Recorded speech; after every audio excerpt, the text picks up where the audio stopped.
আড্ডাখানায় এসে স্যান্ডি সাহা এসব কি বলল শুনেছো কিনা জানি না। আমি দেখলাম, আমার কাছে শিপ্রা এবং সঞ্চি এরা দুজন এসে বলল আড্ডাখানায় স্যান্ডি এসে কিছু বলেছে। তো সেই জন্য আমি গিয়ে ভিডিওটা দেখলাম। ভিডিওটা দেখে তো স্টান হয়ে গেছি আমি, মানে অবাক কাণ্ড। স্যান্ডির কথা অনুযায়ী সায়ক একটা মেয়ে, স্যান্ডির কথা অনুযায়ী অনন্যা এবং সুকান্ত এরাও হচ্ছে মেয়ে, ঠিক আছে?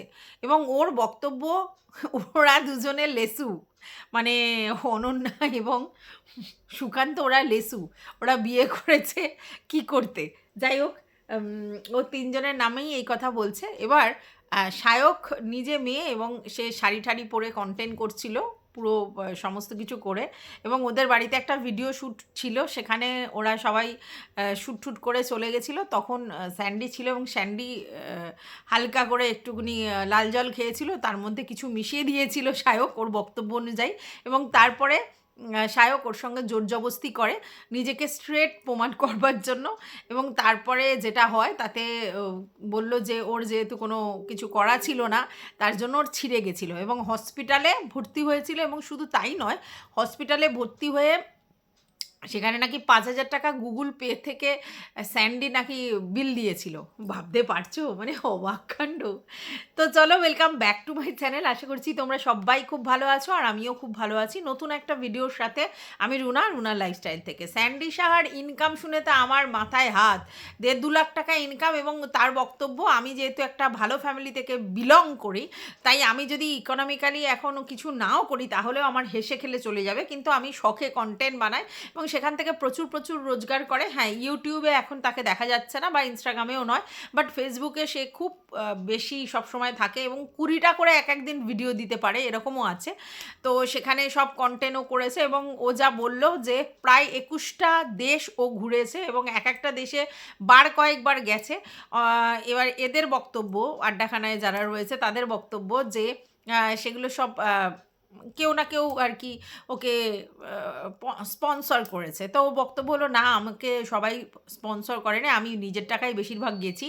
তো এটা সম্বন্ধে আমার কোনো আইডিয়া নেই যে ওকে সত্যি স্পন্সর করেছিল না ওর নিজেই ট্রিপগুলো করেছে, জানি না। তবে সেগুলো সবই কন্টেন্ট বানানোর জন্য, এবং সেখান থেকে ও যথেষ্ট ভাইরাল, এবং সেখান থেকেও বেশ কিছু খানিক ইনকাম করে। কিন্তু এখন আজকের মূল মুদ্রা বিষয় যেটা হলো, সেটা হচ্ছে ওই সায়কের ব্যাপারটা, যেটা ও বলেছিল সেটা নিয়ে ওকে প্রশ্ন করা হয়েছে। এবং ওখানে ওর একটাই বক্তব্য যে যেহেতু আমি এরকম একটু খিল্লি মার্কা ভিডিও করি, তাই আমাকে অনেকেই ট্রাস্ট করতে পারেনি সেই সময়, কিন্তু এখন যেহেতু সুস্মিতা সেই ব্যাপারটাকে আবার তুলেছিল, তো সেহেতু সবাই হয়তো আমার কথাটা বিশ্বাস করেছে। এবং ওর বক্তব্য অনুযায়ী আমার সঙ্গে এটা করেছিল, করার পর ওর তো ওখানটায় অপারেশন যা করার করেছে, মানে যেগুলো ঠিক করার করেছে, এবং আমাকেও টিটেনাস নিতে হয়েছিল, এবং টিটেনাসটা হাতে নিয়েছিল, প্রচণ্ড ব্যথা, এবং ওই পাশ ফিরে ঘুমোতে পারতো না, এটা ওর বক্তব্য। 5,000 টাকা দিয়েছে সেই ট্রিটমেন্টের সময়, সেটাও ওর বক্তব্য। এবং ওর বক্তব্য যে সুস্মিতা যে কথাটা বলেছে, হয়তো ওর কথাটাই বলেছে, বা হয়তো এমনও কারোর সঙ্গে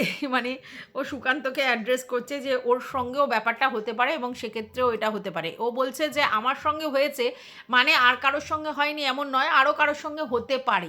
এবং ওর দাবি সায়ক হচ্ছে অ্যাকচুয়ালি মেয়ে, ওর দাবি অ্যাকচুয়ালি সায়ক মেয়ে, এবং সুকান্ত মেয়ে, অনন্যা তো মেয়ে, তোমরা জানো। তো ব্যাপারটা ওর কাছে, ও যেটা বললো তো পুরো হজকটা বরল। তো যাই হোক, ওর কাছে সুস্মিতা দেবী বলছে সুস্মিতা 5টা করুক, 7টা করুক, 4টে করুক বিয়ে, সেটা তার পার্সোনাল চয়েস, সেটা নিয়ে আমার কোনো বক্তব্য নেই। কিন্তু ওপেন সোশ্যাল মিডিয়াতে এসে এরকমভাবে নির্ভীকভাবে সব্যসাচী এবং সায়কের পোল খুলে দিয়েছে, মানে আমি তো বলবো আমার কাছে ও দেবী। ইভেন ওকে বলছে যদি কোনো দিন ভোটে দাঁড়ায় সেক্ষেত্রে আমি ওকে ভোটটা দেবো।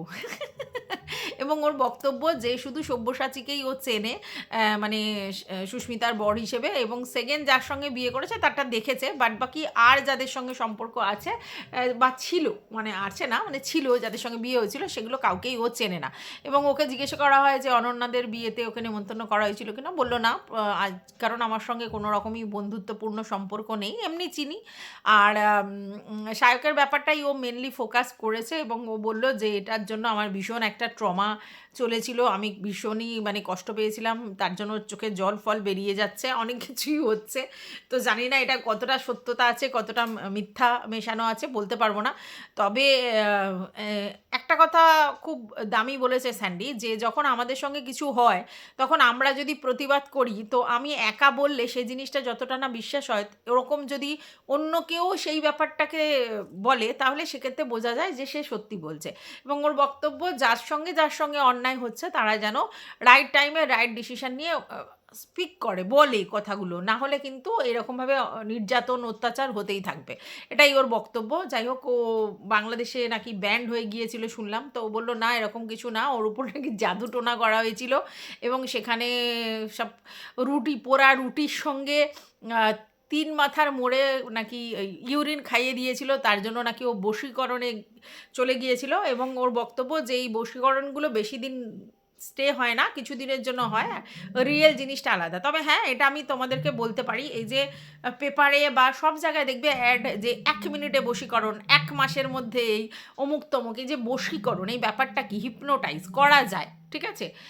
তো সেটার জন্য কিছু প্রসেসিং আছে, অবশ্যই সেই হিপনোটাইজ বশীকরণ কিছু দিনের জন্য স্টে হয়, সেটা লং টার্ম হতে পারে না। কোনো জিনিস ফোর্সফুলি যদি তুমি করো সেটা তো লং টাইম হতে পারে না, সেটা কখনোই সম্ভব নয়। তাই ফোর্সফুলি হয়তো কেউ কারোর সঙ্গে রিলেশনটাকে, তাকে মোহর মধ্যে আচ্ছন্ন করে তার সঙ্গে কদিন কন্টিনিউ করতে পারে, সেটা দীর্ঘ ৬ মাস হতে পারে, তারপরে সেই বশীকরণের ব্যাপারটা মানে চলে যায়, তারপর আবার নতুন করে লোকে বশীকরণ করে এবং এটাকে কন্টিনিউ করে। আমি অনেকের মুখে শুনেছি যে তারা তাদের বাড়ির লোক বা যার সঙ্গে ইন্টিমেসি আছে এরকম লোককে বশীকরণ করতে চায় এবং তারা ভিডিও কলে ওই যার থেকে ওষুধ টুধ নেয় তাদের সঙ্গে যোগাযোগ করে, করে সেই ওষুধপত্র নিয়ে আবার তারপরে তাদেরকে আর কি কন্টিনিউ করে, এবং যখনই ওদের এফেক্ট কমে যায়, হ্যাঁ মানে ডোজের এফেক্ট কমে যায়, তখনই তারা আবার উল্টোপাল্টা করে, মানে তাদের যাকে বশীকরণ করে তখন আবার তারা সেই ডোজ দেয়, মানে ইঞ্জেকশন দিয়ে যেরকম মানুষ অ্যাডিক্টেড করে রাখে না, তো সেরকম ব্যাপারটা আর কি, যে বশীকরণ দিয়ে মোহর মধ্যে আবিষ্ট করে রাখে, মোহ কেটে গেল ৬ মাসের মধ্যে আবার সেটাকে আবিষ্ট করে রাখে, এরকম হয় শুনেছি। ঠিক আছে, আমি যদিও সত্যি কথা বলতে এগুলো বিশ্বাস করি না, মানে এগুলো হয় কি না, কিন্তু এত লোক বলছে, এত লোক করছে, হয়তো তারা নিজেরা সেইগুলো উপলব্ধি করেছে, আমার আইডিয়া নেই, বলতে পারবো না। তবে আমি একটা জিনিস বলি, যে ফোর্সফুলি যদি এরকমভাবে ভুলভাবে যদি কাউকে তুমি আর কি নিজের কাছে বশীভূত করে রাখতে চাও, সেটা কখনোই ঠিকঠাক প্রসেস নয়, এবং তাতে যাকে বশীকৃত করতে চাও, বশীকৃত, তো তার অনেক হার্ম হতে পারে। তো এইখানেই আমার কথায় উঠবে বসবে, আমার এতে সব কিছু করবে, এই করতে গিয়ে আলটিমেটলি আমি যদি সত্যিই কাউকে ভালোবাসি তার তো ক্ষতি করে ফেলবো, তো এটা কখনো রাইট ডিসিশন হতে পারে না। কাউকে ভালোবাসলে তাকে ছেড়ে দিতে হয়, এবং সে যদি তারপরেও তোমার দিকে ফিলিংসটা রাখে তাহলে বুঝতে হবে সেটা রিয়েল। আর তাছাড়া যদি তুমি জোর করে কাউকে করো, তো সেটা তো এই সাময়িকের জন্যই হবে, এটা স্বাভাবিক। তো যাই হোক, আলটিমেটলি এটা আমার বলার ব্যাপার নয়, আমার যেটা ব্যাপার সেটা হচ্ছে সায়কের ব্যাপারটা, যেটা মানে সুস্মিতাও বলেছে এবং স্যান্ডিও বলেছে, এবং স্যান্ডির দাবি যে সেটা তার জন্যই হয়েছে, এবং পরবর্তীকালে ওই সুকান্তর জন্য হতে পারে, অন্য কারোর জন্যও হতে পারে, সেটা নয়। মানে বেসিক্যালি যেটা জেনে আমি অবাক হয়ে গেলাম, যে সায়ক নিজেকে পুরো মেয়েই ভাবে এবং মেয়েই বলে। এবং আমি একটা ভিডিও দেখেছিলাম যেখানে সুস্মিতা বলছে এ আমার দেওর নয়, এ আমার ননদ, ঠিক আছে, এ আমার ননদ, এরকমও বলেছে। তার মানে আজকের ডেটে এটা ক্লিয়ার যে সায়ক অ্যাকচুয়ালি নিজেকে ফিল করে যে সে মেয়ের মতোই তার অ্যাটিটিউড, আর তার জন্যই দেখবে সব সময় কুটকাচালিতে সায়ক, যেখানেই কুটকাচালি সেখানেই সায়ক, ঠিক আছে। ভেরি রিসেন্ট একটা ভিডিও সায়ক ছেড়েছিল, যেখানে দেখা গেছে যে ওর দাদা, ওর মা, ওদের পোষ্যটা এবং ওর বৌদি সবাই মিলে আর কি রয়েছে, এবং সেখানে কথোপকথন হচ্ছে কোনো বাচ্চা নিয়ে, মানে তখন হয়তো সুস্মিতা প্রেগনেন্ট, এবং সেই ব্যাপারেই কথা হচ্ছে, মেয়ে হবে কি ছেলে হবে, আমি কি করতে পারি, আমি হাগুমুতু পরিষ্কার করতে পারবো না, আমি তাকে গিফট দিতে পারবো, আমি এই করতে পারবো, এইসব নানা ধরনের কথা, গোল্ড দিতে পারবো, এইসব হচ্ছে। এবার এই ভিডিওটা কেন পোস্ট করলো, সবাই ওকে জিজ্ঞেস করছিল যে তুমি ঠিক কি হলো যে হঠাৎ তুমি এই ভিডিওটা পোস্ট করলে। স্বাভাবিক ব্যাপার, যেহেতু মেয়েটির অন্য জায়গায় বিয়ে হয়ে গিয়েছে, তাহলে তার পুরনো জীবন নিয়ে যদি সায়ক পোস্ট করে, ব্যাপারটা কীরকম হয়, অদ্ভুত। কারণ সে তো নতুন জীবনে চলে গেছে, এখানে তো ডিভোর্স হয়ে গেছে, তাহলে ডিভোর্স যখন হয়ে গেছে, ওদের সঙ্গে যখন আর কোনো রিলেশন নেই, নতুন করে সে যখন রিলেশনে যাচ্ছে, তাহলে সেই জায়গায় এরকম ভিডিও পোস্ট করার কী মানে, সেটা তো মানে ক্লোজ হয়ে গেছে। আগে যেগুলো ছিল বাদ দাও, সেগুলো আর কিছু করার নেই। তো এরা তো সেই ভিডিওগুলো কখনোই ডিলিট করবে না, কারণ তাহলে তাদের চ্যানেলের জন্য সেটা হার্ম হবে। কিন্তু নতুন করে সেই ভিডিও আপলোড করার মানেটা কি? যেই ভিডিও মানে এখন আর কোনো মূল্য নেই, কারণ এখন তো আর বৌদি নেই, ওদের কোনো এই ব্যাপারগুলো নেই।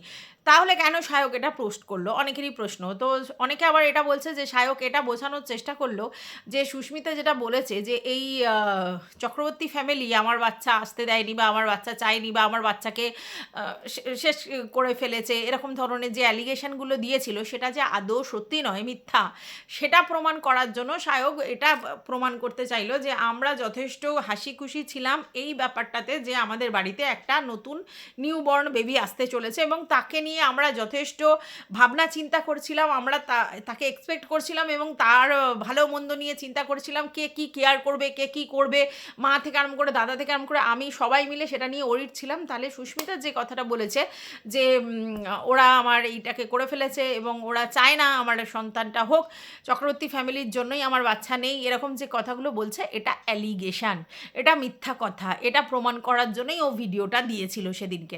দেখো, আজকের ডেটে আমরা বলতেই পারি যে সুস্মিতা তার পার্সোনাল চয়েস, সে 5টা বিয়ে করবে কি 10টা বিয়ে করবে, ঠিক কথা। কিন্তু সুস্মিতা এমন একটা কমেন্ট, মানে এমন একটা কিছু বলেছিল যেটাতে সায়ক ফিল করেছিল যে তার দাদার অক্ষমতা প্রকাশ পাচ্ছে, তার দাদাকে অক্ষম বলা হচ্ছে। তো সেই জায়গাটাও অন্যরকমভাবে জিনিসটাকে করতে পারতো, কিন্তু সায়ক যে টিপ্পনি মার্কা কাজটা করেছিল সুস্মিতাকে গিয়ে বলা যে এইবার থাম, বা তুই এইবারে নর্মাল ডেলিভারির জন্য ওয়েট করিস না, এইগুলো বলার দরকার ছিল না সাদের ছবিটা দিয়ে। যখন তার বিয়ে অলরেডি হয়ে গেছে, তাহলে এইসব বলে টিপ্পনি দিয়ে লাভটা কী আছে? আর এটা তো ঠিক, সায়কের ফোন নাম্বার সুস্মিতার কাছে আছে, সুস্মিতার ফোন নাম্বার সায়কের কাছে আছে, তারা নিজস্ব ব্যক্তিগতভাবে যোগাযোগ করতে পারে। তাহলে সোশ্যাল মিডিয়ায় এসে এরকম একটা ছবি দিয়ে টিপ্পনি কাটার কোনো দরকার ছিল না। যেই না টিপ্পনি কেটেছে, সুস্মিতা কিন্তু চুপ ছিল, তারপরে সে কিন্তু আউটবাস্ট করেছে। তার মানে সুস্মিতার বক্তব্য যে আমি কেন ডিভোর্স করেছি বা আমি কেন বেরিয়ে এসেছি, সেটা আর কি জানানোর দরকার আছে, তাই জন্য জানিয়েছে। তো কথাটা হচ্ছে যে আমি 5টা বিয়ে করুক, 20টা বিয়ে করুক, আমাদের কি? সে যদি প্রতিবার ডিভোর্স দিয়ে এবং আইনত ঠিকঠাকভাবে বিয়ে করে, তাহলে আমাদের কিছু বলার নেই কারো পার্সোনাল জিনিস নিয়ে। কিন্তু যখনই তারা সোশ্যাল মিডিয়াতে এসে একটার পর একটা কেচ্চা ওপেন করবে এবং দু তরফ থেকে কাদা ছড়াছড়ি কন্ট্রোভার্সি হবে, তখন তো আমরা কন্ট্রোভার্সি ক্রিয়েটাররা সেটা নিয়ে কথা বলবো, এটাই ব্যাপার। তো দেখো, আমি আগেও বলেছি, এখনও বলেছি, কেউ ধোয়া তুলসী পাতা নয়, না সুস্মিতা না সব্যসাচী। এবং আমি এটা আজকের ডেটে ক্লিয়ার যে সুস্মিতা এবং সব্যসাচী দুজনেই কনসার্ন হয়ে এই যে 3জন প্লেয়ার 4জন প্লেয়ার ভিডিও করা, তাদের মানে নোংরা ফটোগ্রাফি করা, বা তাদের মধ্যে ইন্টিমেট সময়টা সেগুলোকে ভিডিও আকারে তুলে রাখা, এগুলো কিন্তু দুজনের যৌথ ব্যাপার ছিল, এবং দুজনেই এই জিনিসটাকে এনজয় করতো, এটা নো ডাউট, ঠিক আছে। এবং সেটাই কিন্তু করতো, কখনো হয়তো ওদের জন্যে কোনো পুরুষ মানুষ, কখনো ওদের জন্য কোনো নারী ওদের এতে আসতো, এবং দুজনেই কিন্তু দুজনের এই এলিগেশনটা দিয়েছে, এবং দুজনেই কিন্তু স্বীকার করেছে। মানে আজকে সব্যসাচী বলছে এই যে পারভার্সনের কথাটা বলছে এটা সুস্মিতার, আবার সুস্মিতা বলছে এই যে পারভার্সনের কথা বলছে সেটা সব্যসাচীর, কিন্তু আলটিমেটলি তার মানে কি দুজনেই এই পারভার্সনটা স্বীকার করেছে, এবং দুজনের যৌথ প্রয়াসেই ওরা এরকম ধরন করতো, মানে নিজেদের এন্টারটেন বা নিজেদের হাভাস, সেগুলোর জন্য এরা এই ধরনের নোংরামিগুলোকে মানে করতো আর কি, এবং দুজনেই তাতে সহমত ছিল, না হলে কখনো পসিবল নয়। যতদিন তাদের ভালো রিলেশন ছিল সেইগুলো কিন্তু খুব ভালোভাবে অ্যাকসেপ্ট হয়েছে, যখনই তারা নিজেরা নিজেদেরকে আলাদা করে নিয়েছে, তখনই সুস্মিতা এসে সব কিছু আউটবাস্ট করেছে। মানে সুস্মিতা কেন আউটবাস্ট করেছে যে আমি একা কেন দোষের ভাগিদার হব, তাহলে সব্যসাচীকেও ইনক্লুড করি, এবং যেহেতু সায়ক টিপ্পনিটা কেটেছিল, তাই সায়ককেও ইনক্লুড করেছিল, এবং সায়কের যে কালি চিঠি যেটা স্যান্ডি বলেছিল, সেই জিনিসটা সবাই তো স্যান্ডিকে উড়িয়ে দিচ্ছিল, সেই জিনিসটাকে স্ট্যাম্প মেরে দিয়েছে সুস্মিতা। তো সুস্মিতা স্বাভাবিক স্যান্ডির কাছে দেবতা হয়ে যাবে, দেবী হয়ে যাবে, তারপরে তাকে ভোটে দাঁড়ানোর ব্যাপারটা পর্যন্ত চলে যেতে পারে। তো যাই হোক, আমি একটা জিনিস বুঝতে পেরেছি, এদের ফ্যামিলির ব্যাকগ্রাউন্ডের মধ্যে ভীষণ ভীষণ ভীষণ নোংরামি ছড়ানো আছে, এবং এরা পারভার্টেড বলা যেতে পারে, পুরো ফ্যামিলির লোকজন পুরো পারভার্টেড, মায়ের কথা বলছি না, মানে এই ভাই দাদা আর তাদের এক্স বউ বা বৌদি যাই বলো, এরা পারভার্টেড এবং এদের এরকমই কালচার চলে আর কি। এবং আমি এটা মনে করি যে সব্যসাচী যেটা বলছে যে জোর করে, আমার যেহেতু ইনকাম ছিল না, জোর করে ও স্বেচ্ছাচারী জীবন করতো, এর সঙ্গে ওর সঙ্গে রাত কাটাতো, হ্যানা ত্যানা, এই যে কথাগুলো বলছে এটা পুরোটা ট্রু নয়। সেটা হচ্ছে সব্যসাচীও ব্যাপারটাতে অ্যাকসেপ্ট করেছে যে ঠিক আছে তুমি বাইরে যাচ্ছ, এন্টারটেন করছো, মস্তি করছো, টাকা নিয়ে আসছো, সেই টাকা নিয়ে আমাদের সংসারে ল্যাভিশ লাইফ লিড করছি, সংসারে তুমি জিনিসপত্র দিচ্ছ, তারপরে আমাকে জিনিসপত্র দিচ্ছ, গিফট দিচ্ছ, তাহলে ঠিক আছে। মানে এটা এটা দেখে আমরা বুঝতে পারছি এই যে আমরা যাদেরকে দেখি, যাদের দেখে আমরা আপ্লুত হই, হেভি হেভি লাইফস্টাইল লিড করে, এরা অ্যাকচুয়ালি এই ধরনের কাজই করে। মানে নিজের বউকে এরা বেচতে পাঠিয়ে দেয়, আর এরাও বর থাকতে নিজেরা নিজেদেরকে বেচে এবং দামি গিফট, দামি জিনিস এইসবের জন্য এ করে। তারপরে সুস্মিতা যখন দেখলো যে আমি আমার ছোট একটা মুরগি ধরেছি, সেই মুরগির সে ওনার প্লাস আমিও ওই মানে কি বলবো কোম্পানিটার জন্য সমস্ত কিছু করেছি, তাহলে শুধু শুধু সব্যসাচীকে আবার মধ্যখানে রাখবো কেন? তাই সব্যসাচীকে হটিয়ে দিয়ে ও একেবারে এর দিকে চলে গেছে, ঠিক আছে। এবং যেটা বলা হচ্ছে যে ও প্রেগনেন্ট, হ্যাঁ ও অলরেডি প্রেগনেন্ট এবং বেশ কয়েকদিনের জন্যই প্রেগনেন্ট। কারণ সুস্মিতার ফিগারটা আগের দিকে যথেষ্ট ভালো ছিল, বেশ মুখটা মিষ্টিও ছিল এবং ফিগারটাও যথেষ্ট সুন্দর ছিল, কিন্তু এখন যে ফিগারটা হয়েছে, যে বেঢপ ফিগার লাগছে, তাতে পরিষ্কার যে ও কাউকে না কাউকে ক্যারি করছে, তার জন্যই ওর ওরকম চেহারা ফেয়ারা হয়েছে। এবং সবথেকে বড় কথা, ও যেই আইব্রো ভাত খাওয়া, হ্যানা ত্যানা, এই যে এগুলো করছে, এগুলো ও তা নর্মালি আইব্রো নয়, যার 5বার বিয়ে হচ্ছে সে তো আইব্রো হতে পারে না, ডিভোর্সই হতে পারে, আইব্রো না। তো কিন্তু আইব্রো ভাতের রিচুয়ালসগুলো করার পিছনের রিজনটা কি? সবটাই কন্টেন্ট। ওর কাছে বিয়েটা একটা কন্টেন্ট, এবং বিয়েটা কন্টেন্ট বলেই ও একটার পর একটা সাজিয়ে সুজিয়ে কন্টেন্ট করেছে। যাই হোক, একটা জিনিস আমরা দেখেছি যে গাঁটছড়া বাঁধার সময় সুস্মিতার ভাইয়ের বউ গাঁটছড়া বেঁধে দিয়েছে, এবং ওর বক্তব্য, আমি আমার ভাইয়ের বিয়ের গাঁটছড়া বেঁধেছি, তাই আমিও চেয়েছি যে আমার ভাইয়ের বউ গাঁটছড়া বাঁধুক। তো সেটাতে এটা জিনিসটা ক্লিয়ার, অনেকেই যারা বলছিল যে আগেই বিয়ে হয়ে গেছে, সেটা ক্লিয়ার করে দিয়েছে যে না, আগে বিয়ে হয়নি। তাহলে ওর ভাইয়ের বউ শাখা সিঁদুর পরে কি করে গাঁটছড়াটা বাঁধে, তাই না? তাহলে আগে বিয়ে হয়নি, পরেই বিয়ে হয়েছে 15ই মার্চ, এবং সেদিন বিয়ের তারিখ না থাকলেও বিয়েটা হয়েছে। তো অনেকেই বলেছে যে কেন এই তারিখে বিয়ে করলো, এক মাস পরে কেন করলো না? তার মানে কি, ওর প্রয়োজন, বিয়েটা ওর প্রয়োজন হয়ে পড়েছে, কারণ ওর ইস্যুটা আসতে চলেছে। তো ও যত তাড়াতাড়ি বিয়ে করবে তত তাড়াতাড়ি সেটা ভালো হবে ওর জন্য। আর গোধূলি লগ্নে প্রতিদিনই মানে ডেট, মানে যেগুলো মল মাস নয় সেই রকম মাসে বিয়ে করা যায়। গোধূলি লগ্নে বিয়েটা অ্যাকসেপ্টেবল, যদি তোমার ডেট না থাকে তাহলেও করা যায়, ঠিক আছে। এখন চৈত্র ভাদ্র মাসে লোকে বিয়ে করে নিচ্ছে, সেই বিয়ে যখন অ্যাকসেপ্টেড পেয়ে যাচ্ছে তখন এটা তো কোনো বড় ব্যাপার নয়। তো যাই হোক, 15ই মার্চই ওর বিয়ে হয়েছে, কোনো নভেম্বর মাসে বিয়ে হয়নি। ওর ভাইয়ের বউকে গাঁটছড়া বাঁধতে দেখে এটা পুরো ক্লিয়ার হয়ে গেছে। আর সবথেকে বড় কথা হচ্ছে যে সুস্মিতা নিজের লাইফস্টাইল চেঞ্জ করবার জন্য, নিজেকে প্রতিষ্ঠিত করবার জন্য একের পর এক মুরগি বেছেছে, পরিষ্কার কথা। প্রথম দিকে ছোটোবেলায় যে বিয়েটা করেছে, যেটা ও ধর্তব্যেই ধরছে না, সেটাও ইঁচড়ে পাকার জন্য করেছে। সেকেন্ড যে বিয়েটা করেছিল, যেটা ব্যাঙ্গালোরে চলে গেছিলো, তখনও বললো যে তখন অলরেডি ও মানে 2-4টে আর কি সিরিয়াল করেছে, তারপরে ব্যাঙ্গালোরে গিয়েছিল হাই প্রোফাইল বিয়ে করতে, কিন্তু সেখানে গিয়ে দেখলো যে না, সেটা হচ্ছে ওর শ্বশুরের জন্য একটা ঘরোয়া বউয়ের দরকার, তাই ওকে নিয়ে গিয়েছিল। ছেলেটি তার লাইফস্টাইল অন্য জায়গায় লিড করে, তো তখন ও বুঝতে পারলো যে আমি এখানে পুরো একদম বন্দি দশা, তো সেটা তো ও করতে পারবে না, তাই সেখান থেকে পালিয়ে বেরিয়ে এসেছিল। কিন্তু ও হয়ে গেছিলো যে অনেক অনেক টাকা, ল্যাভিশ লাইফ, এইটার জন্যই গিয়েছিল, ঠিক আছে। সবসময় এই ডেসপারেট জিনিসটা ওর মধ্যে লক্ষ্য করা গেছে। পরবর্তীকালে যেটা হয়েছে সেটা হচ্ছে সব্যসাচী। তো সব্যসাচীর সঙ্গে যেটা হয়েছিল, ও দেখেছিল যে সায়কের সঙ্গে যখন ওর বন্ধুত্বপূর্ণ সম্পর্ক ছিল, তো সব্যসাচীকে দেখেছে ড্যাশিং পুশিং ছেলে, ইন্টেলিজেন্ট ছেলে, কিন্তু ইনকাম কম, তাহলে একে আমি মোটামুটি পকেট করে রাখতে পারবো, মানে আমার কথা ওঠাতে বসাতে পারবো, এ আমার বর যেরম থাকবে, আর আমার যেরম প্রডিউসার ডাইরেক্টর যাদের সঙ্গে যা ইন্টিমেসি করার দরকার আমি করতে পারবো, এবং একে মুখ বন্ধ করে দেবো পয়সা ও অন্য শূন্য গিফট ফিফট দিয়ে, কারণ এরা সবাই চক্রবর্তী ফ্যামিলির সবাই মোটামুটি এইসবের লোভী, ঠিক আছে, এটা পরিষ্কার। এবার তারপরে ও যেটা করলো সেটা হচ্ছে, এর সঙ্গে যখন পটলো না, তখন ও লিভ ইন করতে চলে গেল একটা প্রডিউসারের সাথে, এবং বললো সেখানেও ও ডিচ হয়েছে। স্বাভাবিক ব্যাপার, খুব স্বাভাবিক ব্যাপার, তুমি গেছিলে লোভে মোহে অন্ধে হয়ে, এবং সব্যসাচীর থেকে বেরিয়ে গিয়ে সেখানে গেলে, তো আমি আশ্চর্য হয়ে যাই। তারপর যখন সব্যসাচী ওকে ফিরিয়ে নিল, তাহলে মেয়েটি যা করেছে, কিন্তু সব্যসাচীও তার মানে কি ইন্টারেস্টে ফিরিয়ে নিল? তার মানে এর থেকে পরিষ্কার দুজনেই লোভী, দুজনেই পরের পয়সায় পিছন আর কি করতে চায় আর পদ্দানি মারতে চায়, পরিষ্কার কথা। আর দুজনেই হচ্ছে পরের থেকে ঝাড়ার মেন্টালিটি। তো যখন প্রডিউসার থেকে ঝাড়া ফাড়া হয়ে গেছে, তারপর আবার সব্যসাচীর গর্তে ঢুকে এসেছে। এইবার সব্যসাচীর গর্ত থেকে যখন এর সঙ্গে আলাপ হলো, তখন একেও মোটামুটি বশীকরণ বশীকরণ করলো, না বশীকরণ না, মানে মণিকরণ করলো। তো তারপরে যখন দেখলো যে তাহলে এই ছেলেটিকে নিয়ে আমি স্বপ্ন দেখছি, এই এই ব্যবসা, এই করব, ওই করব, সেই করব, ব্যবসাটা চলছিল। তো সেই জায়গায় দেখলো যে একে যখন আমি এস্টাবলিশ করার জন্য আমার 20 লাখ টাকা দিয়েছি, এই দিয়েছি, আমার শ্রম দিয়েছি, তাহলে সব্যসাচীকে এবারে ক্লিক করতে হবে। তাই জন্যই নিজেদের মধ্যে আন্ডারস্ট্যান্ডিংয়ে প্রবলেম হলো, ক্লিক করলো। এবং রিলেশনটা, এই যে ছেলেটির সঙ্গে রিলেশনটা কিন্তু সব্যসাচীর সঙ্গে বিবাহিত জীবনেই ছিল। ওই জন্যই ও বলেছে যে 2 বছর আমাদের মধ্যে কোনো সম্পর্ক ছিল না, মানে তার মধ্যেই এই ছেলেটির সঙ্গে সম্পর্ক হয়েছে এবং ইন্টিমেসি হয়েছে, এবং দেখেছে মোটামুটি একেও আমি পুরো পকেটে রেখে দিতে পারবো, এবং তার জন্যই ও একে বিয়ে করেছে। এবং তারপরে তো যা যা ঘটনা হয়েছে সবই জানো। তো এখন পুরো ব্যাপারটাই একটা কেচ্চার জায়গায় নিয়েছে। তবে আমি আগেও বলেছি, এখনও বলছি, দুটো ফ্যামিলি সেম।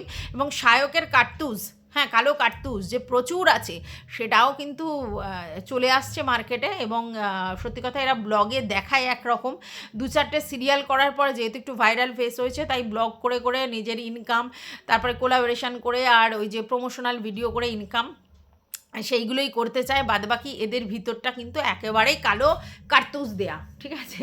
তো সেই প্রমাণটা স্যান্ডি এসে আজকের করে দিল। আর কিছু বলার নেই। তোমাদের যদি কিছু বক্তব্য থাকে তাহলে অবশ্যই কমেন্ট বক্সে জানিও। টাটা।